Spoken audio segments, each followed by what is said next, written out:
Reactant की properties अलग होंगी, प्रोडक्ट की प्रॉपर्टीज अलग होंगी। अभी मैं आपको बताऊंगा रिएक्टेंट क्या होता है, प्रोडक्ट क्या होता है। हेलो डियर स्टूडेंट्स, मैं आप सभी का इस वीडियो में स्वागत करता हूं। आज मैं डिस्कस करने वाला हूं आपसे सिर्फ और सिर्फ केमिस्ट्री के सेक्शन के बारे में, जिसमें आपका जो टर्म फर्स्ट का सिलेबस है उसका फर्स्ट चैप्टर यानी केमिकल रिएक्शन एंड इक्वेशन। यहाँ पे मैं वन शॉट की बात करूंगा, यहाँ पे हम सारे कॉन्सेप्ट को जानेंगे बहुत अच्छे से, तो हमारे साथ आप वीडियो में लास्ट तक बने रहिएगा। यदि आपको एमसीक्यू, सैंपल पेपर, मैथ्स के, साइंस के चाहिए तो डिस्क्रिप्शन में लिंक दिया हुआ है, जाइए और क्लिक कीजिए, आपको पूरी की पूरी प्लेलिस्ट फ्री ऑफ कॉस्ट मिल जाएगी। इसी के साथ यदि आपको पीडीएफ और पीवाईक्यू चाहिए तो आप हमें कांटेक्ट कर सकते हैं 9658885888 पे, जिससे आपको हमारी टीम कोऑर्डिनेट कर लेगी। वहां पे बस आपको यही लिखना है I want PDF and PYQ, जो कि आपको बिल्कुल और बिल्कुल फ्री ऑफ कॉस्ट है, आपको यानी एक भी पैसा नहीं देना है। तो जल्दी से कीजिए मैसेज और ले जाइए बिल्कुल फ्री ऑफ कॉस्ट में पीवाईक्यू और पीडीएफ को। इसी के साथ चलो अब हम स्टार्ट करेंगे हमारा ये वीडियो। यदि आपको ये वीडियो अच्छा लगता है तो लाइक कर दें, शेयर कर दें, भाई कमेंट भी कर दें। और यदि आपने अभी तक इस चैनल को सब्सक्राइब नहीं किया है तो जल्दी से कीजिए भाई सब्सक्राइब, देर किस बात की है। तो चलो अब हम स्टार्ट करते हैं हमारा ये वीडियो, समझते हैं डिटेल में और अच्छे से क्या बोलता है हमारा ये chapter chemical reaction and equation के बारे में। हेलो स्टूडेंट्स, मैं आपका अंकित सर लेके आ गया हूं केमिकल रिएक्शन एंड इक्वेशन का वन शॉट लेके, जो कि कुछ ही मिनटों में आपका कंप्लीट हो जाएगा। जिस बच्चे ने अभी तक इस चैप्टर का रिवीजन नहीं किया है तो वो इस वन शॉट को देखने के बाद उसका पूरा का पूरा चैप्टर क्या हो जाएगा, रिवाइज हो जाएगा। हम इस चैप्टर के वेटेज की बात करें तो अभी तक 2021 के सैंपल पेपर के हिसाब से देखा जाए तो 1 मार्क्स का अभी तक एक क्वेश्चन आया है, 2 मार्क्स का एक क्वेश्चन आया है और 3 मार्क्स का एक क्वेश्चन आया है। टोटल जो मार्क्स के क्वेश्चन है 6 मार्क्स के टोटल क्वेश्चंस आए हुए हैं इस चैप्टर से। अब हम बात कर लेते हैं यहाँ पे थोड़ा पीवाईक्यू के बारे में बता देते हैं। हम लोगों ने क्या किया है, प्रीवियस ईयर क्वेश्चन को रिकॉर्ड किया हुआ है। वो कहां पे मिलेंगे आपको, काइट्स एप्लीकेशन आप डाउनलोड करेंगे, वो भी प्ले स्टोर में जाके आपको क्लास 10th के मैथ्स और साइंस के दोनों के ही पीवाईक्यू आपको काइट्स एप्लीकेशन पे मिल जाएंगे, जिसमें आपको 10 रुपीज पर चैप्टर है। और यदि आपको पूरा पैकेज मैथ्स का लेना है तो 99 रुपीज का है, यदि आपको पूरा पैकेज साइंस का लेना है तो वो भी आपके लिए सिर्फ 99 रुपीज का है। जैसे मैं आपको उसके फीचर्स को बता देता हूं। वहां पे तो फीचर्स की बात करें तो यहाँ पे अनलिमिटेड वीडियोज एक्सेस हैं, यहाँ पे चैप्टर वाइज, टॉपिक वाइज और मार्क वाइज वीडियोज हैं, और यहाँ पे 280 प्लस HD वीडियोज हैं, और यहाँ पे क्लास नोट्स PDF अवेलेबल हैं सारी। और फ्री जो आपको दे दिया जा रहा है वो 2021 का सॉल्व सैंपल पेपर फ्री दे दिया गया, मैथ्स का भी और साइंस का भी। और देखो यदि हम क्लास 12 की बात करें, क्लास 12 का भी हम लोगों ने पीवाईक्यू रिकॉर्ड किया हुआ, वो भी मैथ्स का। आप यदि वहां भी करेंगे तो वहां भी आपको 10 रुपीज पर चैप्टर के हिसाब से, यदि आपको पूरा चैप्टर लेना वो है 99 रुपीज में। उसमें भी अनलिमिटेड फीचर्स हैं, अनलिमिटेड वीडियोज हैं, chapter wise, topic wise, mark wise videos हैं, 150 प्लस HD वीडियोज हैं, क्लास नोट्स हैं, PDF हैं, अवेलेबल हैं सारी। और फ्री है 2021 का सॉल्व सैंपल पेपर। वो आपको कहां पे मिलेगा, आप प्ले स्टोर में जाएं और ई काइट्स एप्लीकेशन को डाउनलोड करें और वहां पे आपको सारी डिटेल्स मिल जाएगी। आई होप आपको ये चीज क्लियर हो गई होगी। तो अपन चलते हैं, स्टार्ट करते हैं केमिकल रिएक्शन का वन शॉट। तो देखो बच्चा पार्टी, आपको पता है जनरली चेंजेस कितने टाइप के होते हैं, 2 टाइप के चेंजेस होते हैं, एक फिजिकल चेंजेस होता है और एक केमिकल चेंजेस होता है। यदि फिजिकल चेंजेस की हम बात करते हैं तो आपको पता है फिजिकल चेंजेस में क्या होगा, सॉलिड होगा, या आपका क्या होगा, लिक्विड होगा, या आपकी कौन सी होगी, गैस होगी। यही 3 स्टेट होती हैं, है ना, सॉलिड, लिक्विड और गैस। मतलब यदि हम बात करें फिजिकल चेंज में तो कोई भी न्यू सब्सटेंस का फॉर्मेशन नहीं होगा। जैसा कि आप यहाँ पे देख सकते हैं, हमने यहाँ पे जो डिफरेंस बता रहा हूं मैं फिजिकल चेंज में, तो देखो फिजिकल चेंज में क्या, those changes in which no new substances are formed are called physical changes. तो सो क्या बोल रहे हैं हम, फिजिकल चेंजेस बोल रहे हैं। अच्छा, केमिकल चेंजेस किसे बोलेंगे, यदि केमिकल चेंजेस की बात आती है तो न्यू सब्सटेंस का फॉर्मेशन हो जाता है, उसे क्या बोलते हैं हम, केमिकल चेंजेस बोलते हैं। जैसे केमिकल चेंजेस की बात की जाए, जैसे मान लो आपको P प्लस Q आपस में रिएक्ट किए, ठीक है ना, समझ ना, केमिकल चेंज में P प्लस Q आपस में रिएक्ट करे तो क्या बना दिया इन्होंने, R बना दिया। तो देखो आप देख सकते हैं यहाँ पे जो जो केमिकल चेंज हुआ है, देखो रिएक्टेंट से क्या बन गया, प्रोडक्ट बन गया, है ना। तो क्या बना, न्यू सब्सटेंस। आर क्या है यहाँ पे, न्यू सब्सटेंस है, क्या है, न्यू सब्सटेंस। या आप ऐसे बोल सकते हो न्यू सब्सटेंस के लिए एक अच्छा एग्जांपल ले सकते हो, रस्टिंग ऑफ आयरन, जो आपका एक एग्जांपल है अच्छा, वो क्या, रस्टिंग ऑफ आयरन। तो आप देख सकते हैं कि ये भी क्या आपका केमिकल चेंज है। अच्छा, यदि आपसे पूछा जाए रस्टिंग ऑफ आयरन हो गया, आपसे फिजिकल चेंज का पूछा जाए तो फिजिकल चेंज में आप क्या बताएंगे, फिजिकल चेंज में एग्जांपल हो जाएगा मेल्टिंग ऑफ आइस। क्या हो जाएगा, melting of ice. I hope आपको यहाँ पे क्लियर होगा, ठीक है ना। दो हो गए। अब हम यदि डिफरेंस पूछे तो आप बता सकते हैं जो फिजिकल चेंज होता है उसमें न्यू सब्सटेंस का फॉर्मेशन नहीं होता है, लेकिन केमिकल चेंज में न्यू सब्सटेंस का फॉर्मेशन होता है। यहाँ पे लिखा भी हुआ है, क्या देखो, original substance loss their chemical nature and identity to form new chemical substance. देखो एक बात ध्यान रखना, यहाँ पे अपनी आइडेंटिटी को खो देगा, इसकी प्रॉपर्टीज अलग होंगी, रिएक्टेंट की प्रॉपर्टीज अलग होंगी, प्रोडक्ट की प्रॉपर्टीज अलग होंगी। अभी मैं आपको बताऊंगा रिएक्टेंट क्या होता है, प्रोडक्ट क्या होता है, अभी आगे आने वाली वीडियोज में मैं बताने वाला हूं। अभी देखो, अब हम यहाँ पे बात कर रहे हैं ये कैसा चेंज होता है। यदि हम बात करें फिजिकल चेंज की बात करें तो ये टेम्परेरी चेंज होता है, ठीक है ना। टेम्परेरी चेंज बोले तो कुछ ही टाइम के लिए, ठीक है ना। अच्छा, और ये कैसा होता है, परमानेंट चेंज। अब ऐसा नहीं है यदि आर बन गया तो आर से आप पी प्लस क्यू नहीं बना सकते हो, तो क्या होगा, ये परमानेंट चेंज होगा। ये कैसी रिएक्शन होगी, यदि हम बात करें ये आपकी इजीली रिवर्सिबल होगी। कैसी हुई, रिवर्सिबल। रिवर्सिबल बोले तो जैसे मान लो आपको सॉलिड से क्या बनाना है, सॉलिड से लिक्विड बना, तो देखो ये रिवर्सिबल रिएक्शन है, इसको इस साइन को क्या बोलते हैं, रिवर्सिबल। तो देखो सॉलिड से लिक्विड भी बना सकते हो, लिक्विड से सॉलिड भी बना सकते हो, ठीक है। लेकिन जो आपका केमिकल चेंजेस होते हैं ये आपके कैसे नहीं होते हैं, रिवर्सिबल नहीं होते। ये कैसे होते हैं, इरिवर्सिबल होते हैं। इरिवर्सिबल बोले तो जैसे आप कोई भी ले लो chemical reaction, rusting of iron. अब आप मान लो आयरन में रस्ट लग गया तो आपको पता है कि अब वो फर्दर से तो आयरन नहीं बन सकता ना, ठीक है ना, फर्दर वो चेंज नहीं होगा। एक बार जो केमिकल चेंज हो गया वो हो गया, फिर वो रिवर्स नहीं करेगा। इसलिए कैसी होती है प्रोसेस, ये आपकी इरिवर्सिबल प्रोसेस होती है। आई होप आपको फिजिकल चेंज और केमिकल चेंज समझ में आया होगा। अब अपन आगे बढ़ते हैं, देखते हैं यहाँ पे केमिकल रिएक्शन क्या होता है। तो केमिकल रिएक्शन क्या होता है, केमिकल रिएक्शन बोले तो जो आपका केमिकल चेंज में, जो केमिकल चेंज है जिसमें आपका जो प्रोसेस हो रहा है, क्या हो रहा है, जो प्रोसेस हो रहा है ना, जो आपका प्रोसेस हो रहा है उसे ही क्या बोल रहे हैं हम, उसे ही हम बोल रहे हैं सिंपली केमिकल रिएक्शन। तो देखो यहाँ पे लिखा हुआ भी है, क्या लिखा हुआ है, the process involving a chemical change is called a chemical reaction. उसी को क्या बोल रहे हैं हम, केमिकल रिएक्शन बोल रहे हैं। अच्छा एक बात ध्यान रखना, यहाँ पे जब हम केमिकल रिएक्शन लिखते हैं, ठीक है ना, तो यहाँ पे जैसे मान लो हमने कोई भी केमिकल रिएक्शन लिखी, ए की रिएक्शन हमने बी से कराई तो गिव्स सी बना, ध्यान समझना, ठीक है। अच्छा, जो ए और बी है ये इनको बोलते हैं हम रिएक्टेंट, क्या बोलते हैं, रिएक्टेंट, ठीक है ना। और सी जो है इसको क्या बोलते हैं हम, प्रोडक्ट, क्या बोलते हैं, प्रोडक्ट।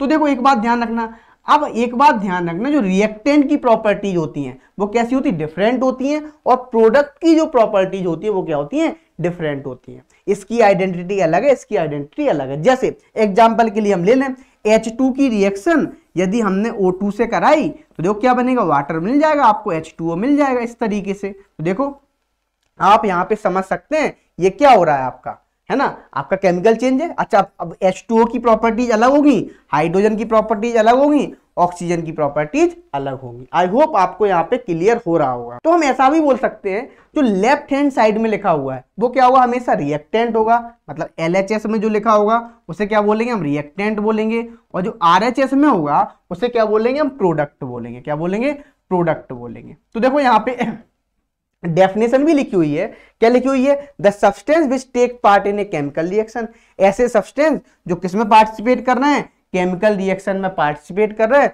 उनको हम रिएक्टेंट बोल रहे हैं। तो कौन पार्टिसिपेट कर रहा है यहाँ पे, जैसे बोला जाए A+B पार्टिसिपेट कर रहा है, यहाँ पे कौन पार्टिसिपेट कर रहा है, H2 और O2 क्या कर रहे हैं, केमिकल रिएक्शन में पार्टिसिपेट कर रहे हैं। तो ये बात थी अभी रिएक्टेंट की। अब देखो हम आपको प्रोडक्ट भी समझा देते हैं। तो हमने प्रोडक्ट बताया था आपको, सिंपली जो राइट हैंड साइड वाला होगा उसे क्या बोलेंगे हम, प्रोडक्ट बोलेंगे। तो ये क्या आपका प्रोडक्ट है, ठीक है ना। अच्छा तो देखो, तो लिखा हुआ है the new substance formed as a result of chemical reaction are called product. जो नया सब्सटेंस बन रहा है उसे क्या बोल रहे हैं, प्रोडक्ट बोल रहे हैं। जैसे आपको मैंने बताया भी था P+Q रिएक्ट विद क्या बना, R मिला, ठीक है, आर क्या है यहाँ पे, प्रोडक्ट है, ये क्या है आपका प्रोडक्ट है। तो आपको आई होप आपको क्लियर हो गया होगा। जैसे हमने एग्जांपल भी लिया था H2 + O2 वाला, तो देखो लिखा हुआ है H2 की रिएक्शन हमने O2 से कराई तो क्या मिला, H2O मिला।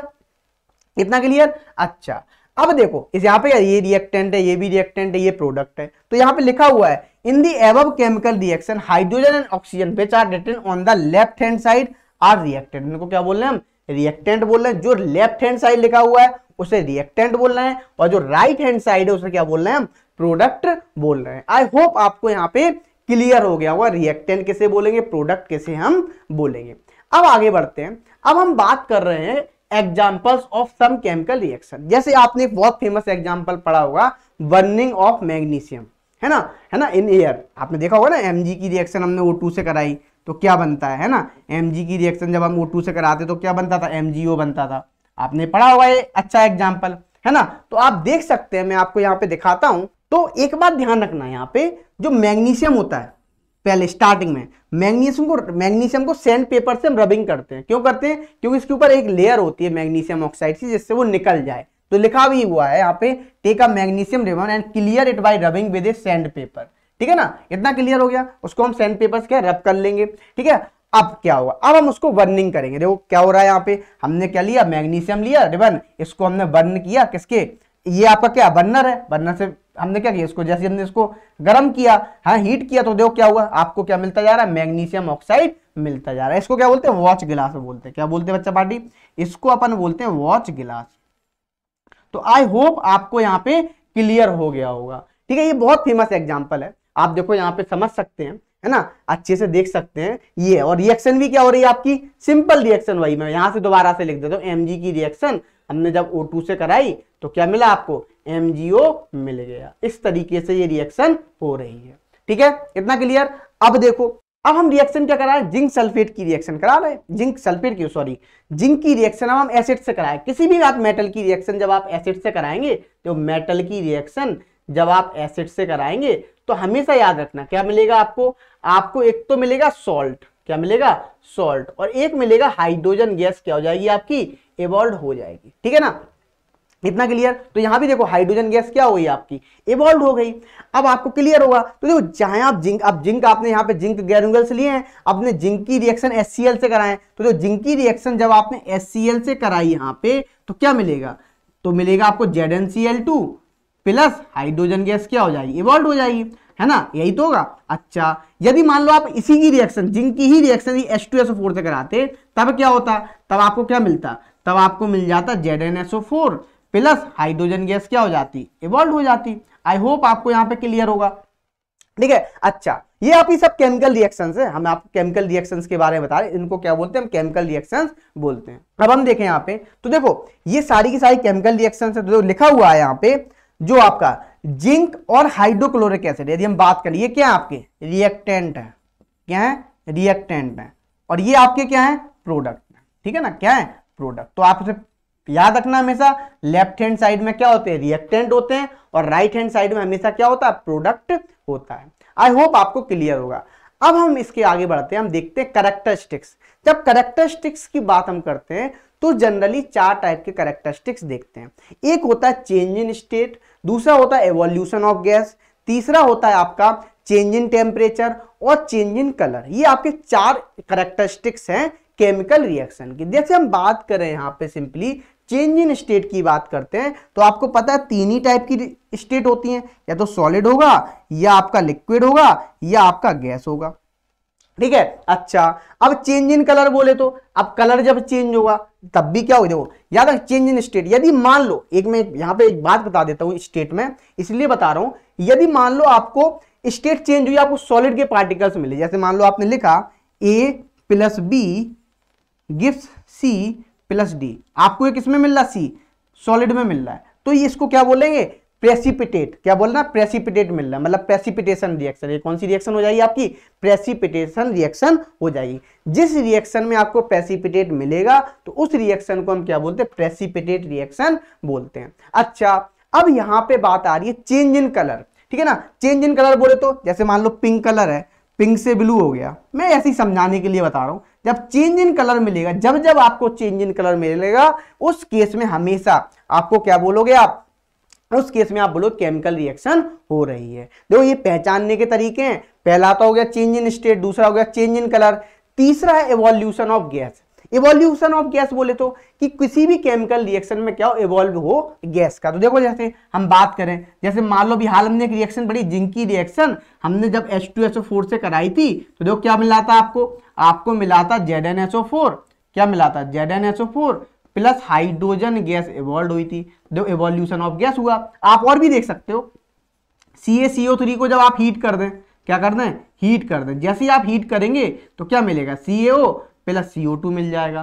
तो आई होप आपको क्लियर होगा यहाँ पे क्या हो रहा है, कार्बन डाइऑक्साइड गैस इवॉल्व हो रही है। तो देखो जब जब आपकी इवोल्यूशन ऑफ गैस होगी तब तब आपका क्या होगा, तब तब आपका केमिकल रिएक्शंस होगा। आई होप आपको यहाँ पे क्लियर हो गया होगा। अब देखो change in temperature, change in temperature भी रहता है ना। जैसे आप देखते हो, आपने देखा होगा CaO प्लस H2O है ना, जब हमने कंबाइन किया तो क्या मिला, CaOH का whole twice plus heat release हुई, क्या हुई, हीट रिलीज हुई, ठीक है ना। अच्छा अभी हम आगे आने वाले समय में बताएंगे थोड़े टाइम बाद, जब जब हीट रिलीज होगी तब तब रिएक्शन कैसी होगी, एक्सोथर्मिक रिएक्शन होगी। तो देखो चेंज इन टेम्परेचर हो गया, ठीक है। जब चेंज इन टेम्परेचर होगा तब भी आपके क्या होगी, केमिकल रिएक्शन होगी। आई होप आपको यहाँ पे क्लियर होगा। तो 4 कैरेक्टरिस्टिक्स होते हैं, कौन कौन से, change in state, change in colour, है ना, और फिर आपका हो गया evolution of gas and change in temperature. तो आप इन चीजों को आप समझ सकते हैं, है ना, इतना क्लियर। आगे बढ़ते हैं। अब देखो,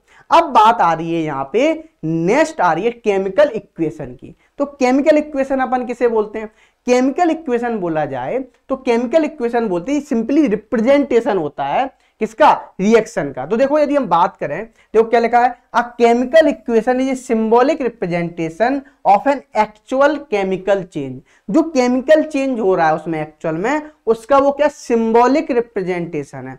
क्या है, सिंबॉलिक रिप्रेजेंटेशन है, उसको क्या बोलते हैं हम, उसको हम बोलते हैं क्या, केमिकल इक्वेशन। आई होप आपको यहाँ पे क्लियर होगा। अब देखो, अब हम बात कर रहे हैं यहाँ पे, क्या बात कर रहे हैं, ये हम ऐसे भी बोल सकते हैं जो शॉर्ट, मतलब शॉर्ट हैंड मेथड, मतलब शॉर्ट मेथड है रिप्रेजेंटिंग ऑफ केमिकल इक्वेशन का, ठीक है ना। तो लिखा हुआ है यहाँ पे, in short hand method of representing a chemical reaction in terms of symbols and formulae of different reactant and product is called, क्या लिखा हुआ है, केमिकल इक्वेशन। क्या बोल रहे हैं हम, केमिकल इक्वेशन बोल रहे हैं। सिंपल सा रिप्रेजेंटेशन है, रिएक्टेंट और प्रोडक्ट के एलिमेंट का रिप्रेजेंटेशन है। आप चाहे वो वर्ड इक्वेशन में दिखा सकते हैं या आप उसको केमिकल इक्वेशन में दिखा सकते हैं। उसको अपन क्या बोलते हैं, उसको अपन बोलते हैं सिंपली क्या, केमिकल इक्वेशन बोलते हैं। अच्छा अब जैसे बात आ रही रिप्रेजेंटेशन ऑफ केमिकल रिएक्शन की बात है, 2 तरीके से हम इसको रिप्रेजेंट करते हैं।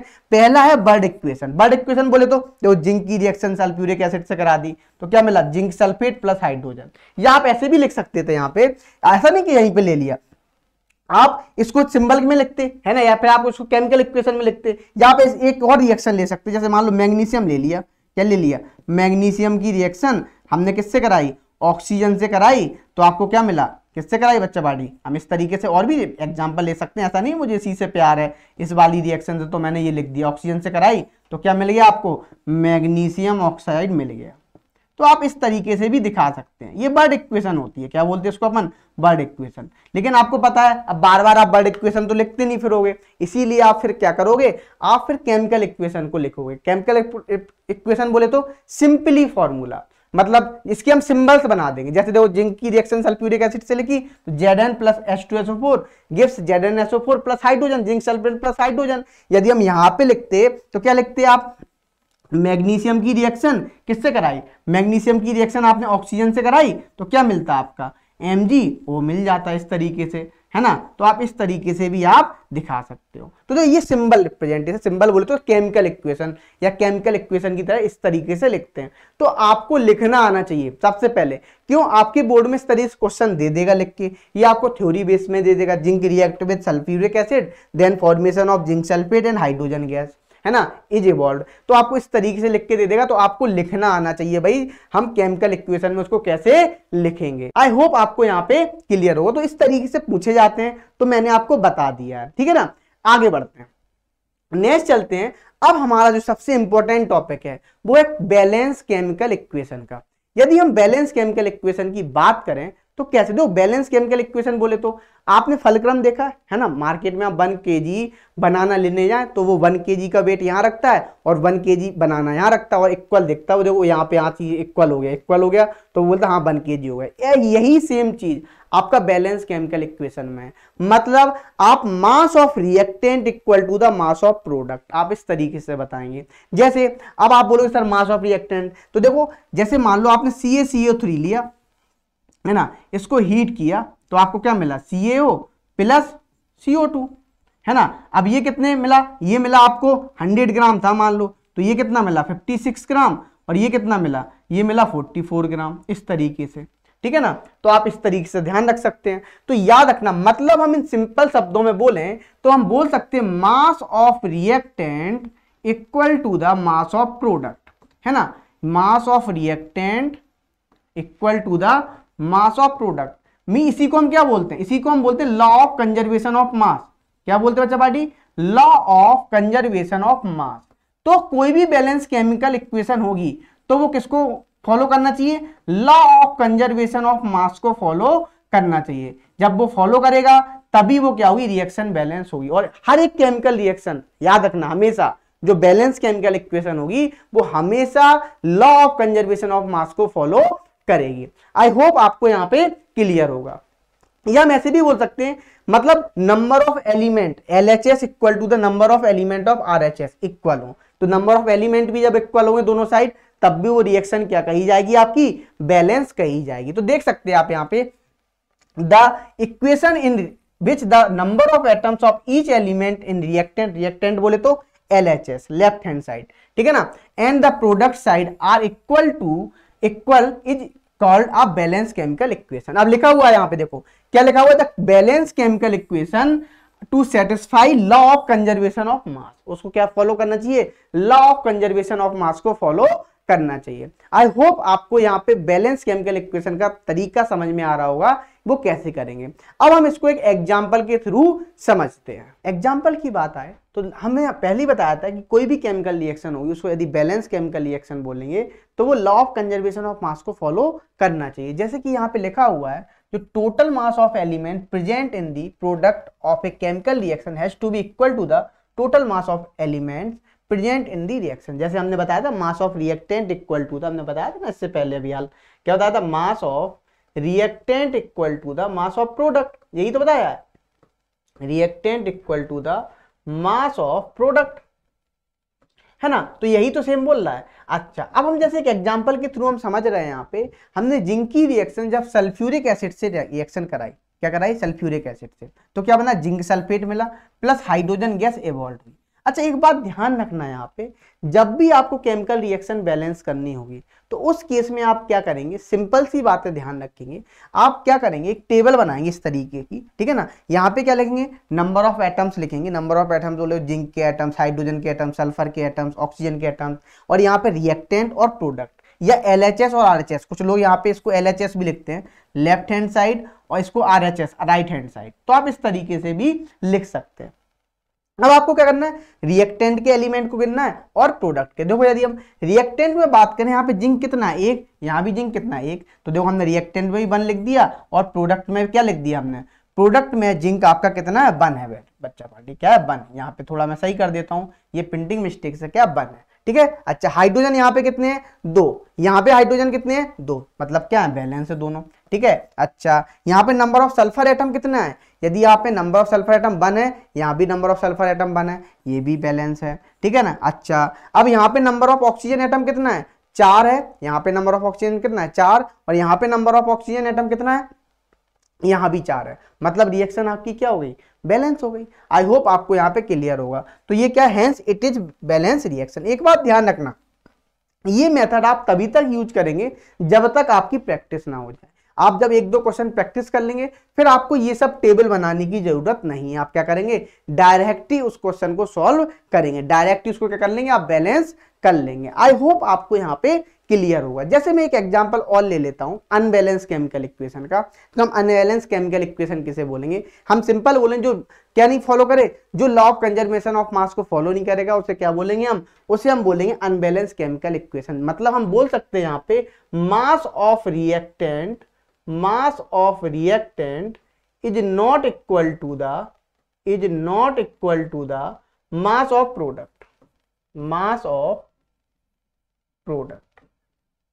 तो आपको इतना बात समझ में आ गया होगा। या फिर हम ऐसे भी लिख सकते हैं, ये रिएक्टेंट के एलिमेंट और प्रोडक्ट के एलिमेंट क्या नहीं है, इक्वल नहीं है, मतलब है ना, इक्वल बोले तो वो आपस में बराबर नहीं है, ठीक है, नॉट इक्वल टू प्रोडक्ट के एलिमेंट के बराबर नहीं है। तो ये भी क्या हो जाए, अनबैलेंस केमिकल इक्वेशन।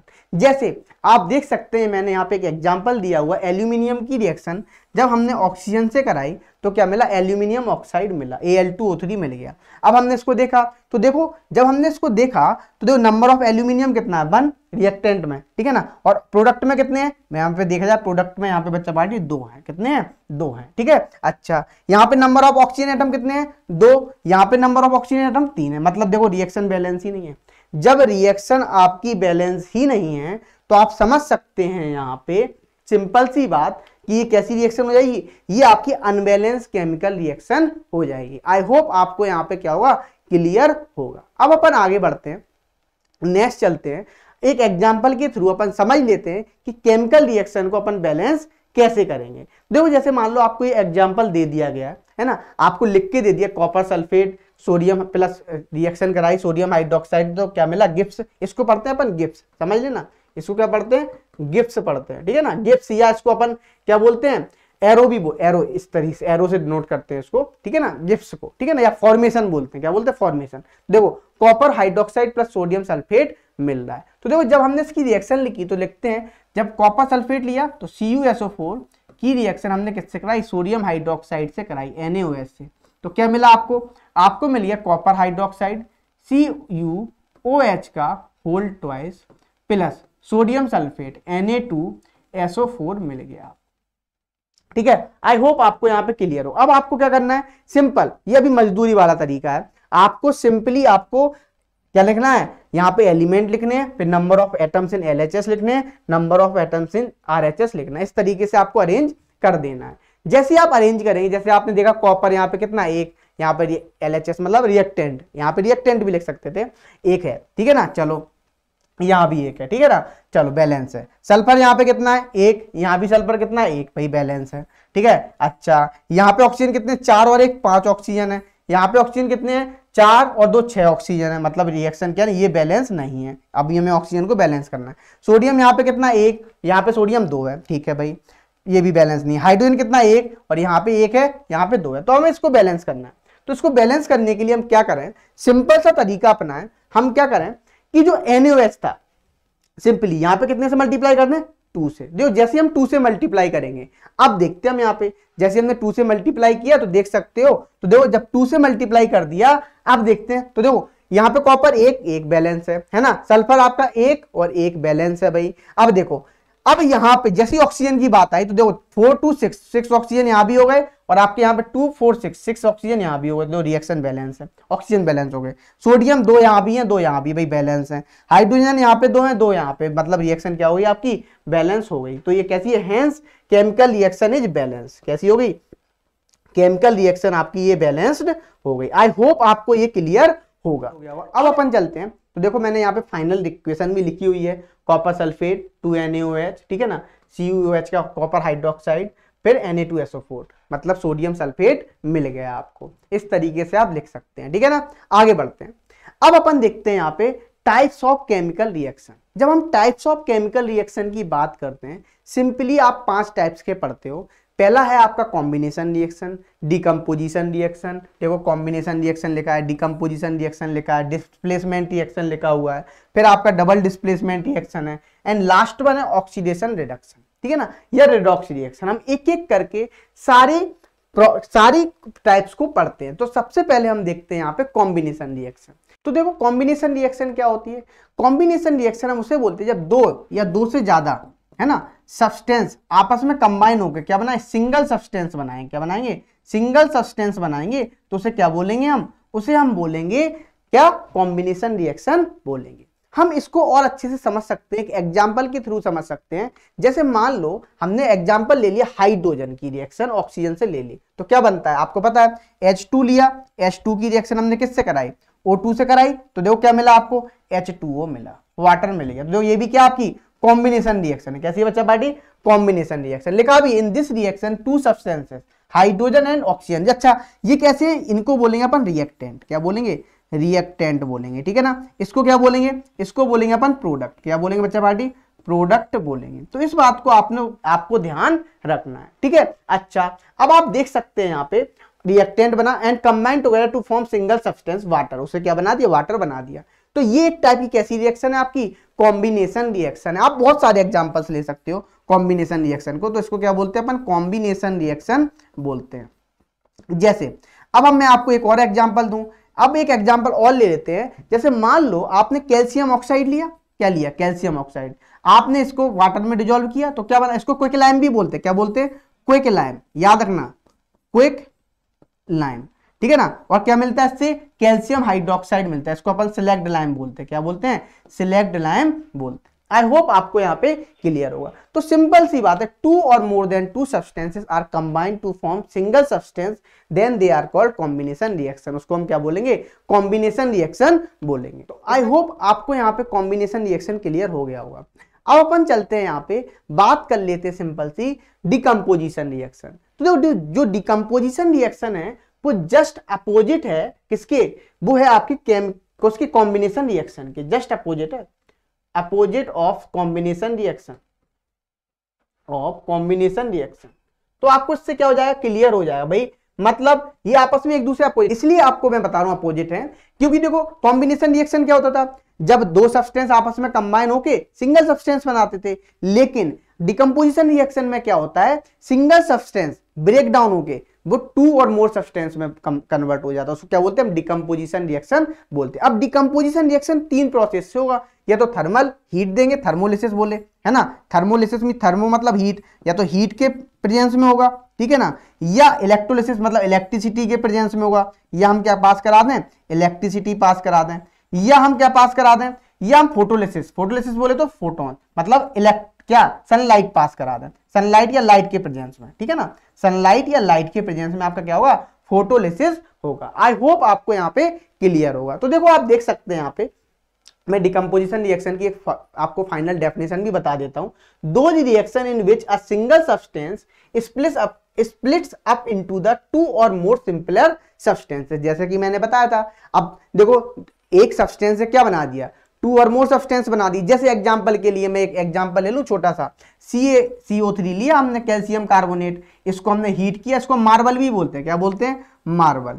जैसे ही हमने इसको हीट किया तो देखो हीट किया तो क्या मिला? CaO मिला प्लस CO2। बेटा देखो मैं जो हीट का मतलब साइन होता है ट्रायंगल, याद रखना है। इसको क्या बोलते हैं? हीट का ये साइन होता है। तो ये आप जब अच्छी अच्छी बुक्स पढ़ेंगे तो आपको दिखता होगा। NCERT भी पढ़ते होंगे तो वहां पे हीट का साइन लिखा होता है, हीट नहीं लिखा होता है, ठीक है। तो याद रखना। तो आपको क्या मिला? सिंपल टू सब्सटेंस में कन्वर्ट हो गया। तो इसको ये कौन सी रिएक्शन है? Thermal decomposition reaction. सिंपली अभी डिकम्पोजिशन रिएक्शन है। तो देखो अब आपको एक करके मैं डेफिनेशन बता दूं। थर्मोलिसिस कैसे बोलेंगे, इलेक्ट्रोलिसिस कैसे बोलेंगे, फोटोलिसिस कैसे बोलेंगे। थर्मोलिसिस बोले तो थर्मल डिकम्पोजिशन मतलब हीट के प्रेजेंस में होगा। जो किसके प्रेजेंस में होगा? हीट के प्रेजेंस में होगा। उसे क्या बोलेंगे? उसे हम बोलेंगे थर्मल डिकम्पोजिशन। अच्छा इतना क्लियर। अच्छा जो आप इलेक्ट्रोलिसिस, इलेक्ट्रोलिसिस बोले तो जो लाइट के लाइट नहीं, इलेक्ट्रिसिटी के प्रेजेंस में होगा। मतलब आप क्या पास करा दें? इलेक्ट्रिसिटी पास करा देंगे, तब क्या होगा आपका? इलेक्ट्रोलिटिक है ना डिकम्पोजिशन होगा, ठीक है ना। अच्छा अब फोटोलिसिस कब होगा? फोटो डिकम्पोजिशन ये आपका सनलाइट के प्रेजेंस में होता है। कब होता है? सनलाइट के प्रेजेंस में होता है। आई होप आपको इतना क्लियर हो गया। सनलाइट या कोई लाइट भी लिख देता है, ठीक है ना, लाइट के प्रेजेंस में होता है। आई होप आपको यहाँ पे डिकम्पोजिशन रिएक्शन क्लियर हो रहा होगा। अब मैं आपको एग्जाम्पल के थ्रू भी समझा देता हूँ। तो थर्मल डिकम्पोजिशन हमने पहले वो किसके थ्रू होगा? Decomposition reaction which are carried out by heating are called thermal decomposition reaction. Heating के थ्रू होगा। जैसे एग्जांपल के लिए आप ले सकते हैं कैल्शियम कार्बोनेट का ही मैंने एग्जांपल लिया था। इसको जैसे ही हमने हीट किया था तो क्या मिला था आपको? CaO प्लस CO2 मिला था। और भी आप एग्जांपल ले सकते हैं, लेड नाइट्रेट ले लें, PbNO3 का होल ट्वाइस, है ना। जैसे ही आप इसको भी हीट करेंगे तो क्या मिलेगा? PbO plus NO2 plus O2। याद रखना यहाँ पे जो आपका NO2 होता है ये किस कलर की गैस होती है? रेडिश ब्राउन कलर की गैस होती है, या ब्राउनिश भी बोलते हैं। रेडिश ब्राउन कलर की गैस होती है। आई होप आपको ये क्या होगा, क्लियर हो गया होगा। ये बहुत क्वेश्चन पूछा जाता है। अच्छा अब देखो, जैसे आपको देखो एग्जांपल दिया फेरस सल्फेट का, ये बहुत इंपॉर्टेंट है। आप पीवाईक्यू उठाएंगे, हम लोगों ने पीवाईक्यू बहुत शूट कर रखे हैं, यदि आपको लेना हो तो आप वो पैकेज खरीद सकते हैं, ठीक है ना। ओके, तो देखो पीवाईक्यू बोले प्रीवियस ईयर क्वेश्चन, बहुत बार क्वेश्चन आया, जितनी बार बोलो जितनी तारीफ करो उतनी कम है। तो फेरस सल्फेट का जब हम हीटिंग इफेक्ट देखते हैं तो क्या होता है, मैं शुरू से पूरा समझा देता हूं। जो फेरस सल्फेट होता है FeSO4.7H2O होता है, ठीक है ना। ये स्टार्टिंग में किस कलर का होता है, ग्रीन कलर का होता है। जैसे ही आप इसको हीट करेंगे तो ये किस में कन्वर्ट हो जाता है, ये हो जाता है आपका FeSO4, इसको बोलते हैं एनहाइड्रस फेरस सल्फेट, ठीक है ना। इसको बोलते हैं हाइड्रेटेड फेरस सल्फेट, इसको बोलते हैं anhydrous ferrous sulphate plus 7H2O निकल गया। अब ये किस कलर का मिल गया, व्हाइट कलर का।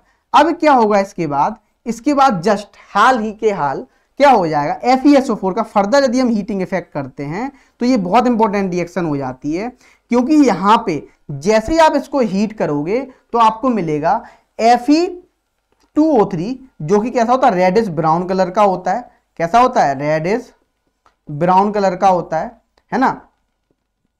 अच्छा ये कैसा व्हाइट कलर का है, ठीक है ना। अब जैसे हमने हीट किया Fe2O3 मिला, प्लस फिर आपको क्या मिला, इसमें SO2 भी मिलती है और आपको यहाँ पे SO3 भी गैस मिलती है। मतलब SO2 बोले तो सल्फर डाइऑक्साइड और सल्फर ट्राइऑक्साइड SO3, ये दोनों मिलती है और बहुत ही बैड स्मेल आती है, मतलब नोज को क्या करते हैं, चोकिंग कर देता है, इस तरीके की स्मेल आती है। तो ये हीटिंग इफेक्ट है, तो इस बात को ध्यान रखना है। इसको बोलते हैं अपन थर्मल डिकम्पोजिशन, मींस जब हीट के प्रेजेंस में होगा तो उसे क्या बोलेंगे हम, थर्मल डिकम्पोजिशन बोलेंगे। आई होप आपको यहाँ पे क्लियर होगा। देखो यहाँ पे लिखा हुआ है, सब कुछ मैंने एक्सप्लेन भी कर दिया है। देखो पहले किस तरह कलर का मिला आपको, ग्रीन कलर का था, ग्रीन कलर से कैसे मिला आपको, व्हाइट कलर का मिला। तो देखो फिर व्हाइट कलर क्या हुआ, फिर से फर्दर हीटिंग हुआ तो क्या मिला आपको, ब्राउन कलर या रेडिश ब्राउन भी बोलते हैं इसको, ब्राउन कलर मिला। फिर आपको सल्फर डाइऑक्साइड और सल्फर ट्राइऑक्साइड गैस आपको मिल गई। तो ये देखो डिकम्पोजिशन थर्मल, तो कितने हो गया, फर्दर 3 पार्ट में डिवाइड हो गया। तो देखो इसको क्या बोल रहे हैं हम, थर्मल डिकम्पोजिशन रिएक्शन बोल रहे हैं। आई होप आपको यहाँ पे क्लियर होगा। अब अपन नेक्स्ट चलते हैं, अब अपन देखते हैं, आई होप आपको वहां पे क्लियर हो। अब अपन देखते हैं यहाँ पे इलेक्ट्रोलाइटिक डिकम्पोजिशन।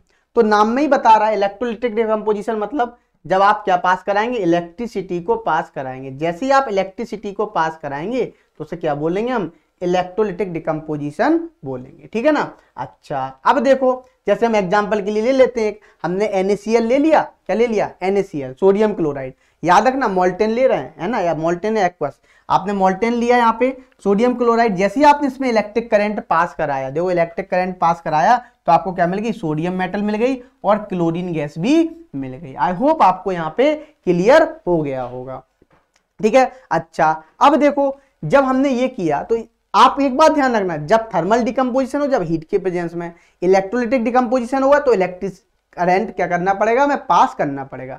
अब लास्ट वन बचा हुआ है, कौन सा डिकम्पोजिशन आपका, वो बचा हुआ है सिंपल सा, कौन सा, फोटोलिसिस या फोटोलिटिक डिकम्पोजिशन।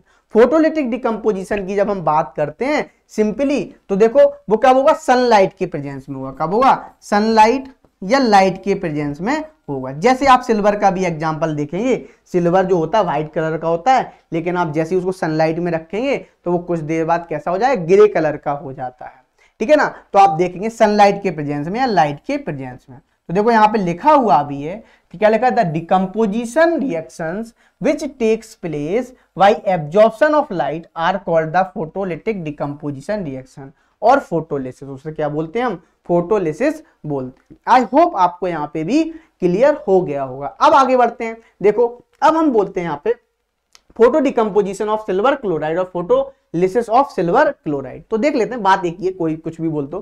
तो देखो हमने यहाँ पे डायग्राम बनाया हुआ है, हमने पहले बताया था आपको क्या, ये आपको कैसे मिलेंगे, व्हाइट क्रिस्टल्स मिलेंगे। कैसे मिलेंगे, व्हाइट क्रिस्टल। जब आप सिल्वर लेंगे स्पेशली अलग, तब आपको व्हाइट क्रिस्टल्स मिले। बिफोर डिकम्पोजिशन बात कर रहा हूं, कुछ देर बाद जब हमने आफ्टर डिकम्पोजिशन देखा, कुछ टाइम बाद यहाँ पे रखा रहे सनलाइट के प्रेजेंस में, तो आपको इस सिल्वर के कलर कैसा मिलेगा, ग्रे कलर का मिल गया। कैसा मिल गया बच्चा पार्टी, ग्रे कलर का मिल गया। इस तरीके से देखो ग्रे कलर का मिल गया। तो आप इस तरीके से समझ सकते हैं यहाँ पे, ठीक है ना। तो ये क्या है, जब आपका सनलाइट के प्रेजेंस में होगा तो उसे बोलेंगे हम फोटोलिटिक डिकम्पोजिशन, ठीक है ना। हीट के प्रेजेंस में होगा थर्मल डिकम्पोजिशन, ठीक है ना।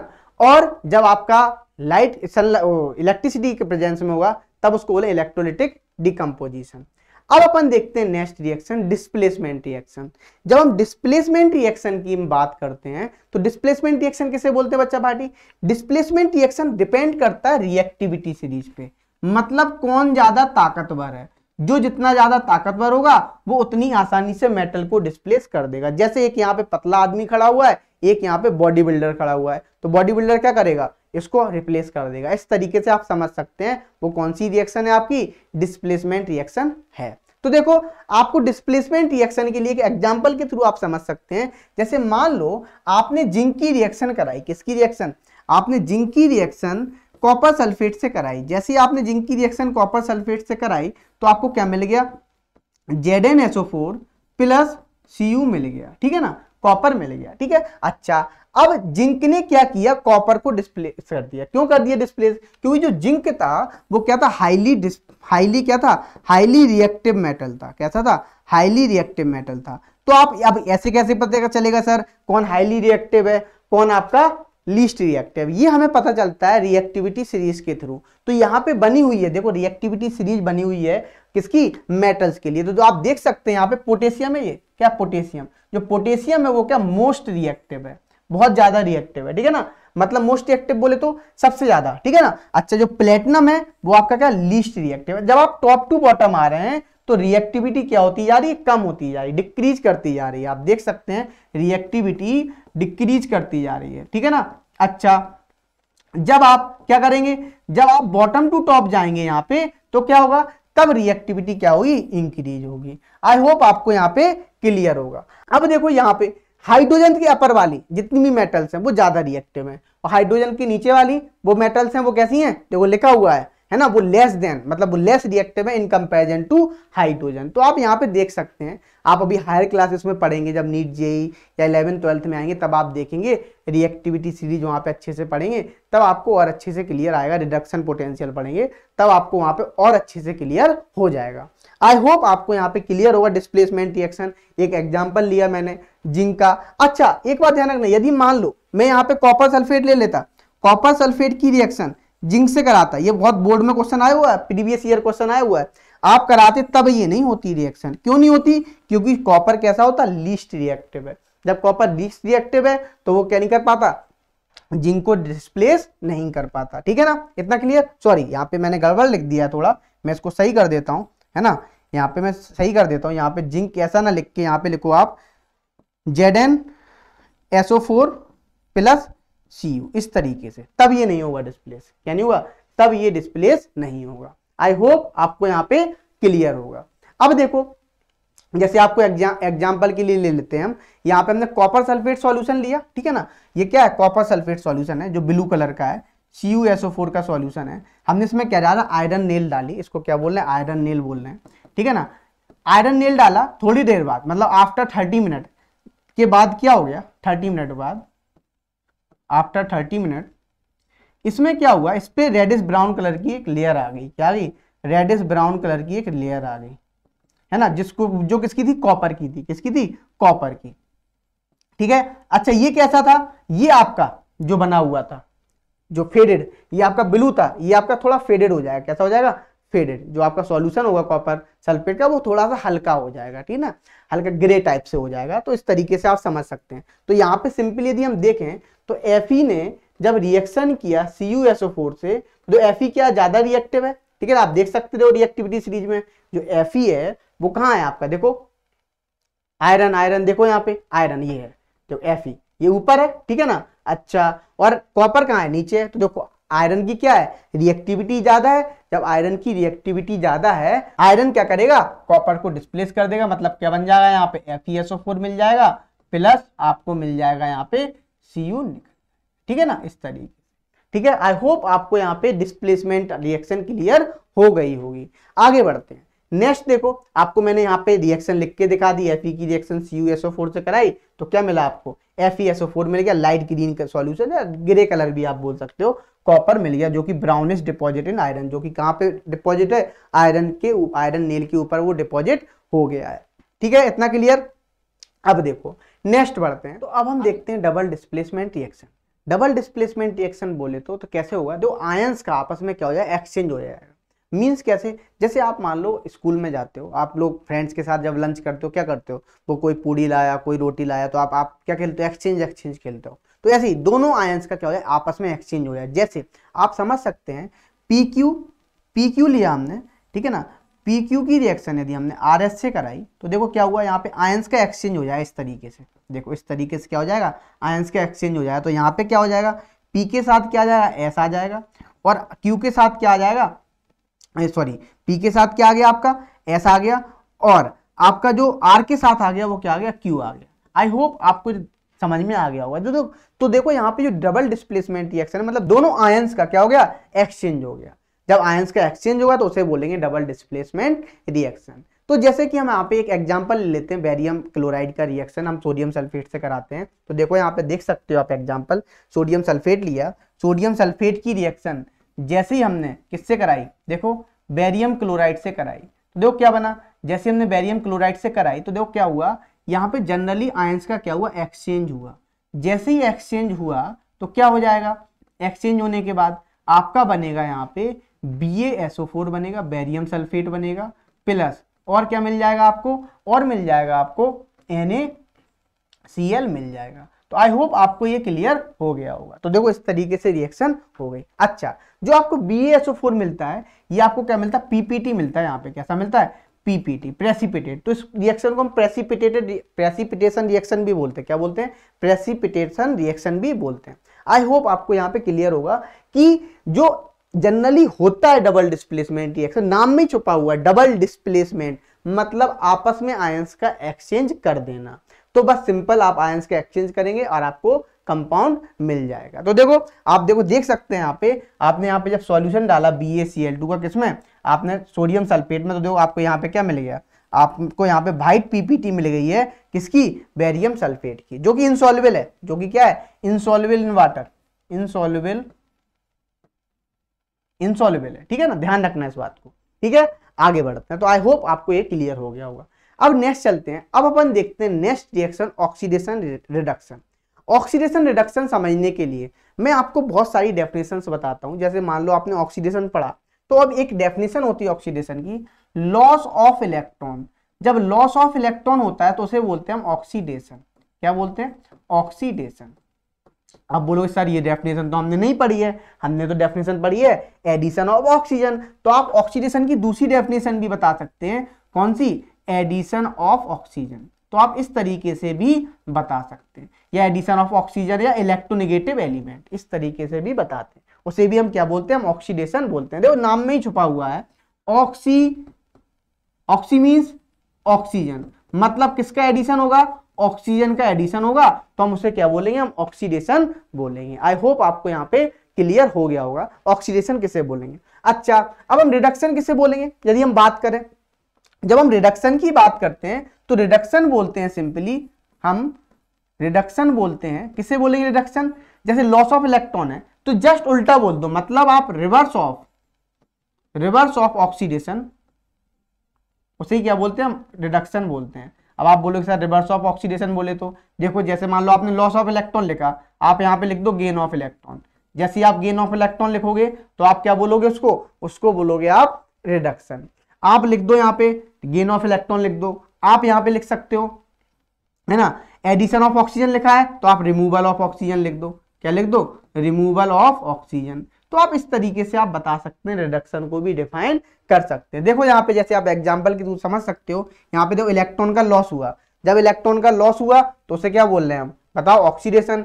जब इलेक्ट्रॉन का गेन हुआ तो उसे क्या बोल रहे हैं, रिडक्शन बोल रहे हैं। आई होप आपको यहाँ पे क्लियर होगा। अब देखो जैसे आप समझ सकते हैं, अब एक रिडॉक्स रिएक्शन में एक इंपॉर्टेंट बात होती है, हम यहाँ पे देखते हैं, सिंपली एक एग्जाम्पल के थ्रू समझते हैं, ठीक है ना। रिडॉक्स रिएक्शन, देखो रिडॉक्स रिएक्शन बोले तो यहाँ पे किसे बोले रिडॉक्स रिएक्शन, तो देखो रिडक्शन, RED फॉर रिडक्शन, समझो यहाँ पे रिडक्शन OX फॉर ऑक्सीडेशन।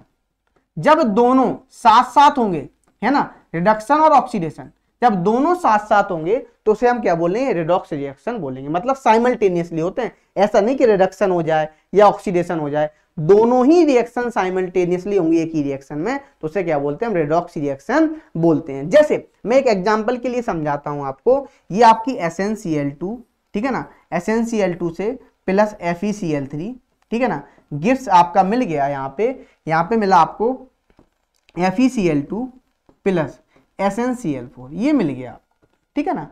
अच्छा, अब आप देख सकते हो यहाँ पे सिंपल एक मैं डेफिनेशन और बता रहा हूं ऑक्सीडेशन और रिडक्शन की, यहाँ पे आप याद रखना, भी अभी सिर्फ नॉलेज के लिए याद रखना, ठीक है ना। अभी जब आप हायर क्लासेस में आएंगे 11th 12th में, तब आप उसको अच्छे से समझेंगे कि ये भी डेफिनेशन होती है। Increase in oxidation number, increase in oxidation number, उसे भी हम क्या बोलते हैं, ऑक्सीडेशन बोलते हैं। क्या बोलते हैं, ऑक्सीडेशन, ठीक है ना। अच्छा, और आप एक पढ़ेंगे decrease in oxidation number, decrease in oxidation number, उसको बोलते हैं हम रिडक्शन, ठीक है ना। इतना क्लियर, तो इसको क्या बोल रहे हैं, रिडक्शन।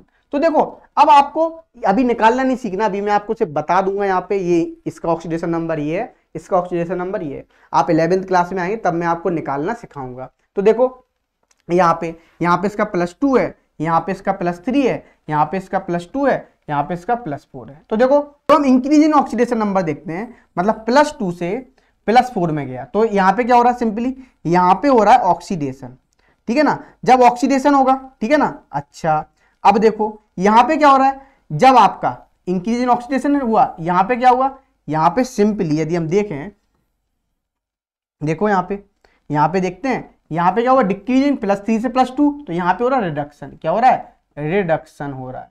अब एक बात तो आपको क्लियर हो गई, यहाँ पे ऑक्सीडेशन हुआ, यहाँ पे रिडक्शन हुआ, ठीक है। तो अब आप कैसे बताएंगे, अब आप बताएंगे सिंपली जिसका रिडक्शन ऑक्सीडेशन होता है, जिसका ऑक्सीडेशन होता है उसको बोलते हैं हम रिड्यूसिंग एजेंट। क्या बोलते हैं, रिड्यूसिंग एजेंट। एक बात ध्यान रखना, और एक बात और ध्यान रखना है ना, मैं अभी बताने वाला हूं। अच्छा, जिसका ऑक्सीडेशन होगा उसको बोलते हैं रिड्यूसिंग एजेंट, जिसका रिडक्शन होता है उसको बोलते हैं अपन, क्या बोलते हैं उसको बोलते हैं ऑक्सीडाइजिंग एजेंट। तो FeCl3 क्या, ऑक्सीडाइजिंग एजेंट। आई होप आपको रिड्यूसिंग एजेंट और ऑक्सीडाइजिंग एजेंट क्लियर होगा। बच्चा पार्टी मुझे पता है यहाँ पे आप लोगों को बहुत सी बातें प्रॉब्लम करती है, एक रिड्यूस प्रॉब्लम करता है, रिड्यूस्ड, ठीक है ना। एक आपको रिड्यूस प्रॉब्लम करता है, रिड्यूस मतलब आप यदि आपको रिड्यूस लिखा मिले तो आप रिडक्शन करा दो, उसका मतलब क्या, रिडक्शन। एक आपको कंफ्यूज करता है ऑक्सीडाइज्ड, है ना, ऑक्सीडाइज मतलब ऑक्सीडेशन, आप क्या करा दो, उसको ऑक्सीडेशन करा दो। रिड्यूस मतलब रिडक्शन, ऑक्सीडाइज मतलब ऑक्सीडेशन। तो इस बात को आप ध्यान रखना, क्योंकि बच्चा आपसे पूछा जाता है कि रिड्यूस का कौन हो रहा है, ऑक्सीडाइज कौन हो रहा है, तो वहां पे आप ऑक्सीडेशन और रिडक्शन बता देंगे, आपका आंसर आ जाएगा। तो आपसे गड़बड़ नहीं होगी, तो गलती होने के चांसेस बहुत ही बढ़ जाते हैं। तो इतना क्लियर, आई होप आपको सब कुछ क्लियर हो गया होगा। रिडॉक्स रिएक्शन किसे बोलेंगे, हम ऑक्सीडाइजिंग एजेंट किसे बोलेंगे, हम रिड्यूसिंग एजेंट किसे बोलेंगे, ये आपको क्लियर हो गया। अब हम क्या देखने वाले हैं इसके बाद, सिंपली जो एक एग्जांपल देख लेते। देखो यहाँ पे जैसे हमने ZNO लिया, तो ZNO मतलब देखो क्या हुआ, रिमूवल ऑफ ऑक्सीजन। जैसे रिमूवल ऑफ ऑक्सीजन हुआ तो हमने उसे क्या बोला, रिडक्शन बोला। हमने बोला जिसका रिडक्शन होगा वो कैसा होता है, वो होता है आपका ऑक्सीडाइजिंग एजेंट। तो देख लो मैंने आपको ये भी बता दिया, ऑक्सीडाइजिंग एजेंट, ठीक है ना। तो मैंने थोड़ा इसलिए बता दिए कि अब आप आने वाले समय में आप फिर से पढ़ेंगे तो आपको क्लियर हो जाए, क्योंकि आप कोई भी बुक्स पढ़ते हो तो वहां पे आपको ऑक्सीडेशन नंबर से भी बता देता है, मैंने वहां से उस तरीके से भी बता दिया, ठीक है ना। अच्छा, अब देखो यहाँ पे कार्बन से CO मिला, मतलब यहाँ पे एडिशन ऑफ ऑक्सीजन हो रहा है, तो ये क्या ऑक्सीडेशन हो रहा है, मतलब ये कैसा है आपका, रिड्यूसिंग एजेंट है। हमने पहले ही बताया था, जिसका रिडक्शन होगा उसे बोलेंगे हम ऑक्सीडाइजिंग एजेंट, जिसका ऑक्सीडेशन होगा उसको बोलेंगे ऑक्सीडाइजिंग एजेंट, जिसको ऑक्सीडेशन होगा उसको बोलेंगे रिड्यूसिंग एजेंट, ठीक है ना। इस बात को आप ध्यान रखना। आई होप आपको यहाँ पे क्लियर हो गया होगा बहुत अच्छे से। अब अपन चलते हैं यहाँ पे सिंपली जनरल, इनके यूजेस देखते हैं डेली लाइफ में क्या क्या यूजेस हैं। आपने पढ़ा होगा 2 यूजेस होते हैं सिंपली डेली लाइफ में। एक होता है आपने देखा होगा कोरोजन, बहुत देखा होगा कोरोजन। यूजेस क्या, आप इसके डिसएडवांटेज समझ सकते हो, कोरोजन को क्या बोलते हैं, डिसएडवांटेज समझ सकते हो, ठीक है ना। एक होता है आपका रेंसिडिटी, ठीक है ना। क्या होता है, रेंसिडिटी, ठीक है ना। रेंसिडिटी बोले तो अब आप रेंसिडिटी की जब बात आती है तो देखो सिंपली, तो हम एक एक करके दोनों को हम एक्सप्लेन करते हैं। देखो कोरोजन किसे बोलते हैं, जनरली जो मेटल को ये क्या करता जाता है, धीरे धीरे ईटन अप करता जाता है, मतलब खाता जाता है। ईटन अप बोले तो किसके प्रेजेंस में, एयर के प्रेजेंस में। एयर बोले तो एयर हो या वाटर वेपर हो, है ना, वाटर वेपर हो, इनके प्रेजेंस में। एयर में क्या क्या प्रेजेंट होता है, अब आपको पता है एयर में प्रेजेंट होते हैं आपके कार्बोनेट प्रेजेंट होते हैं, ठीक है ना, कार्बोनेट प्रेजेंट होते हैं, ऑक्सीजन प्रेजेंट होता है ना, हाइड्रोजन सल्फाइड गैस प्रेजेंट होती है। तो आप जैसे ही एयर में प्रेजेंट होगा तो मेटल रिएक्ट कर लेगा उनसे, एयर से, तो क्या मिलेगा आपको, सल्फाइड मिलेगा, कार्बोनेट मिलेंगे, ऑक्साइड मिलेंगे, वो सब मिलेंगे, ठीक है ना। इस तरीके से आप समझ सकते हैं। तो देखो यहां भी लिखा हुआ है, क्या लिखा हुआ कोरोजन का, the slow process of eating up of metals due to attack of atmospheric such as oxygen, carbon dioxide, hydrogen sulfide, water vapor, etc. The surface of metal so as to convert to metal into oxide, carbonate और क्या बना देगा, sulphide, etc. Is known as, उसे क्या बोल रहे हैं, corrosion बोल रहे हैं। तो देखो कोरोजन का सबसे अच्छा एप्लीकेशन जो है, एक आपने सुना होगा सबसे अच्छा, रस्टिंग ऑफ आयरन। क्या सुनते हो, रस्टिंग ऑफ आयरन। और रस्टिंग ऑफ आयरन की जब हम बात करते हैं तो आपको पता है कि रस्टिंग ऑफ आयरन क्या होता है, सिंपली ऑक्सीडेशन ही हो रहा है। यहाँ पे जो आप एप्लीकेशन पढ़ रहे हो सिंपली ऑक्सीडेशन के ही एप्लीकेशन पढ़ रहे हो, ठीक है, इन जनरल लाइफ में। तो आयरन है ये, ठीक है ना, क्या है आयरन, जो आयरन है, आयरन के ऊपर क्या आ जाती है, आयरन रस्ट करता है ना, एयर से रिएक्ट कर लेगा, वाटर से रिएक्ट कर लेगा। तो आपने देखा होगा बहुत सारे डैमेजेस होते हैं, क्यों, बहुत सारे रेलवे ट्रैक्स आप और ब्रिजेस किससे बने हुए हैं, आयरन से ही बने हुए हैं। तो बहुत मनी वेस्टेज जाती है एवरी ईयर, बहुत सारी मनी वेस्टेज जाती है, क्योंकि ड्यू टू रस्टिंग, किसकी वजह से, ड्यू टू रस्टिंग की वजह से, है ना, due to rusting of iron, ठीक है ना, इतना ध्यान रखना, ठीक है, रस्टिंग ऑफ आयरन। जैसे एक और आप रस्टिंग पढ़ते हैं, कोरोजन ऑफ सिल्वर भी पढ़ते हैं। कोरोजन ऑफ सिल्वर क्या होता है, आपने देखा होगा घरों में पायलें, मम्मी वगैरह पायलें पहनती हैं, तो आप देखते हो थोड़े दिनों बाद वो कैसी हो जाती हैं, ब्लैक हो जाती हैं। आप सिल्वर कैसा होता है, व्हाइट कलर का होता है, कैसा होता है सिल्वर, सिल्वर जो होता है आपका वो होता है व्हाइट कलर का, ठीक है। जब सिल्वर व्हाइट कलर का होता है, आप सिल्वर की रिएक्शन H2S से कराएंगे, हाइड्रोजन सल्फाइड से कराएंगे, जो कि एयर में प्रेजेंट है। आपको पता है एयर में हाइड्रोजन सल्फाइड क्या है, प्रेजेंट है। और जब हाइड्रोजन सल्फाइड प्रेजेंट है तो वो क्या कर लेगा, सिल्वर से रिएक्शन कर लेगा। जैसी सिल्वर से रिएक्शन करेगा तो क्या बनाएगा, सिल्वर है सल्फाइड बना देगा। सिल्वर सल्फाइड किस कलर का होगा, ये आपका ब्लैक कलर का होगा। कैसा होगा, ब्लैक कलर का होगा। जब ब्लैक कलर का होगा तो आप समझ ही गए होंगे, आई होप यहाँ पे, ठीक है ना। तो वो कैसी हो जाती, पायलें वगैरह ये आपकी हो जाती हैं ब्लैक कलर की हो जाती है। इसको क्या बोलते हैं, corrosion of silver. I hope ये इस पे क्वेश्चन आया है बोर्ड में, तो याद रख लेना, रस्टिंग ऑफ आयरन पे क्वेश्चन आता है, एक बोर्ड में आता है कोरोजन ऑफ सिल्वर पे क्वेश्चन आता है। इन दोनों को बहुत ही अच्छे से पढ़ लेना। डैमेज वाले पे भी क्वेश्चन आता है, एक क्वेश्चन आया हुआ है प्रीवियस ईयर, हम लोगों ने रिकॉर्ड किया हुआ है, इसलिए मैं बता रहा हूँ। यदि जिसने अभी तक PYQ नहीं खरीदा था वो खरीद ले, उसको बेनिफिट मिलेगा, क्योंकि हमने हर एक क्वेश्चन उसमें टॉपिक वाइज में डिस्कस किया हुआ है। अब देखो आगे बढ़ते हैं, नेक्स्ट चलते हैं, रेंसिडिटी की बात करते हैं। मैं इससे पहले एक बात और कर देता हूं, जिस बच्चे को ये वीडियो अच्छा लग रहा है कृपया करके आप लाइक कर दें, शेयर कर दें ज्यादा से ज्यादा, जिससे मैक्सिमम बच्चों का भला हो सके। कुछ ही मिनटों में आप क्या कर लेंगे, चैप्टर का रिवीजन कर लेंगे। तो देखो यहाँ पे हम बात कर रहे हैं रेंसिडिटी की। तो रेंसिडिटी किसे बोलते हैं, रेंसिडिटी बोले तो सिंपल, जो आपके फैट्स और ऑयल हैं, जो फैट्स और ऑयल हैं ये क्या हो जाते हैं, ऑक्सीडाइज हो जाते हैं। क्या हो जाते हैं, ऑक्सीडाइज्ड। जैसे आप ऑक्सीडाइज करोगे इनको, ठीक है ना, ऑक्सीडाइज करोगे तो ये स्मेल करने लगते हैं, बैड स्मेल, बैड स्मेल होने लगती है, आने लगती है, या फिर क्या होने लगता है, या फिर बैड टेस्ट आने लगता है, ठीक है ना, टेस्ट चेंज हो जाता है, ठीक है ना। तो उसको हम क्या बोलते हैं, इस फेनोमेनन को बोलते हैं क्या बोलते हैं, रेंसिडिटी, या इस प्रोसेस को क्या बोलते हैं, रेंसिड बोलते हैं, और इस फेनोमेनन को क्या बोलते हैं हम, रेंसिडिटी बोलते हैं। तो आई होप आपको यहाँ पे रेंसिडिटी क्लियर हो गया होगा, ठीक है ना। तो रेंसिडिटी किसे बोलेंगे, आप देख सकते हैं यहाँ पे लिखा हुआ है, when fats and oils in food are oxidized, their smell and taste change and they become rancid. This phenomenon is called rancidity. इसको क्या बोलेंगे हम, रेंसिडिटी बोलेंगे। एक डेफिनेशन और लिखी हुई है, oxidation of oils or fats in a food resulting into a bad smell and bad taste is called rancidity. इसको भी क्या बोल रहे हैं हम, रेंसिडिटी बोले। ये दोनों कोरोजन और रेंसिडिटी ये दोनों ही किसके प्रोसेस हैं, ऑक्सीडेशन है। आपने देखा पल्सेस वगैरह होते, घर पे खाना बनता है, जब पल्सेस वगैरह बनती हैं, दालें बनती हैं, तो आप देखते हो गर्मियों के दिनों में हम क्या करते हैं, उनको रेफ्रिजरेटर में रखते, नहीं रखते तो वो क्या होने लगता है, उनमें बैड स्मेल आने लगता है, उनका टेस्ट बैड हो जाता है, फिर हम उसको वेस्टेज कर देते हैं, मतलब फेंक देते हैं, या तो गाय को डाल देंगे, किसी को डाल देंगे, ठीक है ना। तो आपने देखा होगा क्यों, क्योंकि उसका ऑक्सीडेशन हो जाता है। क्या हो जाता है, ऑक्सीडेशन हो जाता है, ठीक है ना। आई होप आपको यहाँ पे क्लियर होगा रेंसिडिटी बहुत अच्छे से। और एक चीज और देखा होगा आपने, चिप्स वगैरह में, इसको हमें बताना है, आपने लेज वगैरह खाए होंगे, चिप्स में जिसमें क्या होता है, हम हर कोई गैस नहीं फिल करते हैं, उसमें हम नाइट्रोजन गैस को फिल करते हैं। नाइट्रोजन गैस को फिल क्यों करते हैं? क्योंकि ये इनर्ट गैस होती है। इनर्ट गैस बोले तो ये लेस रिएक्टिव होती है। कैसी होती है? रिएक्टिव लेस होती है, मतलब ये रिएक्टिव नहीं करती, ये कैसे नहीं करेगी, ये फूड से रिएक्ट नहीं करेगी, तो वो क्या नहीं होगी, चीजें खराब नहीं होगी, मैं बैड टेस्ट नहीं होगा, बैड स्मेल नहीं आएगी, इसलिए हम उसमें N2 गैस भर लेगा। मतलब क्या नहीं होगा, उसमें जनरली ऑक्सीडेशन जो फूड या ऑयल भरा हुआ है वो क्या नहीं होगा, उसका ऑक्सीडेशन आपका नहीं हो पाएगा। जब ऑक्सीडेशन नहीं होगा तो वो उसकी वो जो टेस्ट होगा वो सेम रहेगा, वो खराब चीजें नहीं होंगी काफी दिनों तक। जैसे आप देख सकते हैं, अब हमें प्रिवेंट करना है किसको, आपके किसको करना है, रेंसिडिटी से हमें प्रिवेंट करना है। तो देखो आप क्या करेंगे, टाइट पैकिंग करेंगे हमेशा।